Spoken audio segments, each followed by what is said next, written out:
नमस्कार दोस्तों, मैं डॉक्टर गायत्री प्रसाद, सहायक आचार्य राजकीय महाविद्यालय सिरोही। आज हम स्पेक्ट्रोस्कोपी के important branch nuclear magnetic resonance NMR के बारे में चर्चा करेंगे। जिस प्रकार परमाणु में नाभिक के चारों ओर इलेक्ट्रॉन चक्रण करते हैं, उसी तरह कई नाभिक भी खुद चक्रण करते हैं और इनके चक्रण कोणीय संवेग का कुछ मान होता है और इनके आई की वैल्यू भी कुछ होती है। एनएमआर, अब हम बात करते हैं एनएमआर एक्टिव न्यूक्लियाई कौन से होंगे, कौन से ऐसे न्यूक्लियाई हैं जो एनएमआर एक्टिव होंगे। Such types of nuclei which has odd number of proton or odd number of neutron or both may be NMR active। ऐसे न्यूक्लियाई जिनमें प्रोटॉन की संख्या विषम है और न्यूट्रॉन की संख्या भी विषम है अथवा दोनों विषम है, वह ही नाभिक एनएमआर एक्टिव होगा। इसी प्रकार स्पिन क्वांटम नंबर, जिसे हम आई से डिनोट करते हैं, कैपिटल आई की वैल्यू जीरो होनी चाहिए, सॉरी जीरो नहीं होनी चाहिए। I should be half, 1, 3/2, 2, 5/2 etcetera.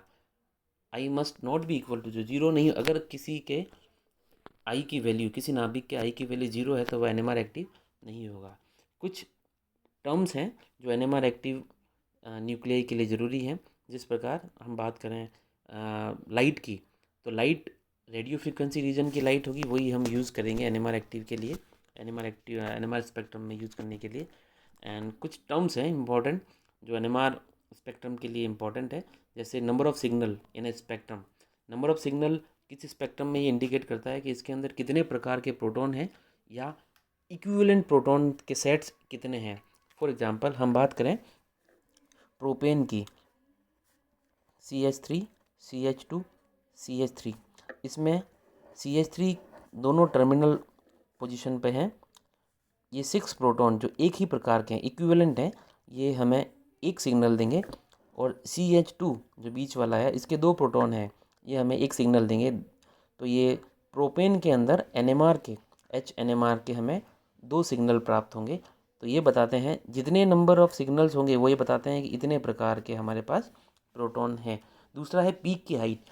Peak की हाइट से हमें ये पता लगता है कि उस पर्टिकुलर अननोन कंपाउंड के अंदर कितनी संख्या में प्रोटॉन है। अगर पीक की हाइट ज़्यादा है तो प्रोटॉन की संख्या ज़्यादा होगी, और पीक की हाइट कम है तो प्रोटॉन की संख्या कम होगी। प्रोपेन के एग्जाम्पल में देखें, 6 प्रोटॉन मिलकर एक जो पीक दे रहे हैं प्रोपेन में, उनकी हाइट CH2 वाले 2 प्रोटॉन के कंपेयर में ज़्यादा होगी। तीसरी बात आती है पोजीशन ऑफ सिग्नल्स। इस पोजीशन ऑफ सिग्नल से पहले मैं आपको थोड़ी सी चर्चा TMS के बारे में कर दूं। टेट्रा मिथाइल सीलेन, सिलिकॉन पर 4 मिथाइल ग्रुप अगर जुड़े हुए हैं तो उसे हम टेट्रा मिथाइल सीलेन कहते हैं। इस चारों मिथाइल जो CH3 से हैं, इनके 12 प्रोटॉन्स NMR में एक सिग्नल देंगे, क्योंकि ये एक ही प्रकार के हैं और इनकी वैल्यू को हम जीरो मानते हुए एक आदर्श के रूप में यूज़ करते हैं। और हमारे अननोन कंपाउंड्स जिनका हमें NMR से पता लगाना है कितने प्रोटॉन हैं, क्या है, तो उस TMS जो जीरो मान के चल रहे हैं, उससे उनके पर्टिकुलर प्रोटॉन की जो पीक आ रही है, दूसरी उनके बीच का जो डिस्टेंस है, जिसे हम केमिकल शिफ्ट कहते हैं, वो उसकी पोजीशन बताता है। तो जितने भी प्रोटॉन्स की पीक आएगी अलग अलग प्रकार की, उन सब की NMR स्पेक्ट्रम में अलग अलग पोजीशन होंगी और यह केमिकल शिफ्ट से पता लगाता है। बात करते हैं पोजीशन ऑफ सिग्नल्स अलग अलग आ रही हैं तो क्यों आ रही है।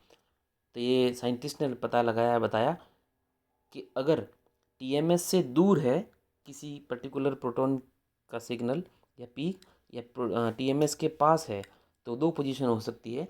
Position of signal so the surrounding electron, अगर किस तरीके का है, when signal is observe near to TMS के ज़्यादा नज़दीक है, तो ये बताता है कि वह प्रोटॉन का जो ग्रुप है वह इलेक्ट्रॉन डोनेटिंग ग्रुप से जुड़ा हुआ है, ऐसा कार्बन से जुड़ा हुआ है जिसके पास वाले कार्बन पर इलेक्ट्रॉन डोनेटिंग ग्रुप जुड़ा हुआ है। अगर TMS से दूर जा रहा है तो हम ये कहेंगे कि उस पर्टिकुलर प्रोटॉन जो है उसका पीक TMS से,